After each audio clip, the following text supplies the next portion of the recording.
All fours? I know. It pops up everywhere. You see it in other fitness programs. It's a nice neutral place to start. You can do belly up ab work, I guess is what you would call it, in all fours, and that's how we do it when we're pregnant. So let's find that shape nice and strong. Often it gets pretty saggy and it can be pretty hard on the body. So I'll give you lots of modifications for it. Classically, hands are going to start underneath shoulders. Knees are going to go hip width distance. More often than not, I see people going a lot wider or a lot narrower, right? So you really want to look back and make sure your knees are underneath your hip bones. So you're trying to get that 90-degree angle through the hip shape. Palms, hands, spread those fingers out really wide. Wrists underneath elbows, elbows underneath shoulders. Again, nice and strong. And you're going to check in. If you're hyperextended in our arms, you're going to get a bowing. You're going to gently bend your elbow. I'm not hyperextended, so I can't show it to you. But that's what you're looking for. We sit back in our wrist, which is exactly what I'm doing right now. So take the weight forward towards your fingertips, right? So you're not hanging out back here. You're moving forward and the arms are active.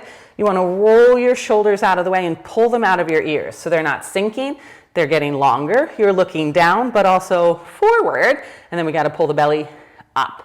Not up like a dome, but it's like you're trying to drag your hip bones to touch your ribs. You're getting really long. Energy through the top of the head, energy through your butt bones. And again, the temptation is to rock backwards in space. You see how that gets rid of our 90-degree and kind of shifts that to a smaller angle? You want to move that forward instead. So the weight is even on both hands, it's even on both knees. So I could move anything in any direction I wanted to without having to shift one way or the other. That's ideal. All fours definitely comes before your down dogs. Whoop. All fours comes before any sort of cat-cow movement. You can also use an all fours to step forward into low lunges or to runner's lunges. So there's plenty of transition that you're going to use. Good, but this in and of itself is already a ton of work. Now I feel it in my wrist, especially being pregnant. Wrist's not the happiest place to be on them. So other option is to make fists, right? Arm shape is going to stay exactly the same, but you're going to make fists instead. And those fists are going to go shoulder width distance right underneath the shoulders. Everything else is the same. Press through the butt bones. Take the weight towards the front knuckle, towards that pointer finger knuckle. Gaze goes forward, shoulders go back. Ribs want to drop, so close them up and in, like you just put a seatbelt on your ribs or a corset and you're gazing forward. So you're super, super active. You can even float it here. You can do all that same stuff, right? You can shift and lengthen any which way you need. Arms can move and come right back down.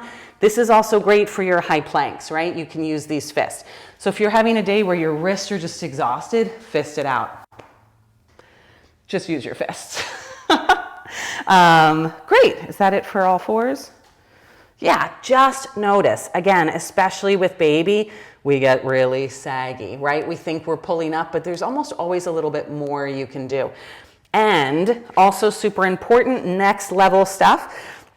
When you're in all fours, I'll show you this way, we all tend to kind of be like this, right? Did you just see what happened? The pointy part of my elbows is facing the side of the room. I specifically want the pointy part of my elbow to face the back of the room. So if you just soften your elbows, wrap them backwards, and then work to straighten your arms, that's what you want. Now, is the crease of your elbow going to face all the way forward? I don't know. Ideally, someday, maybe.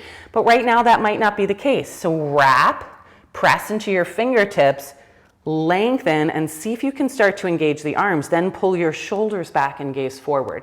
You will get, if you're anything like me or tight, and my guess is you are, because you weren't doing it naturally, all of this stretch, all of that opening, right? So instead of being like this when we're in all fours, we're going to open, but then you got to tuck those ribs back in, right? So we're not sinking into the joint, we're supporting the joint.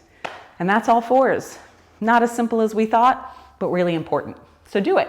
See ya.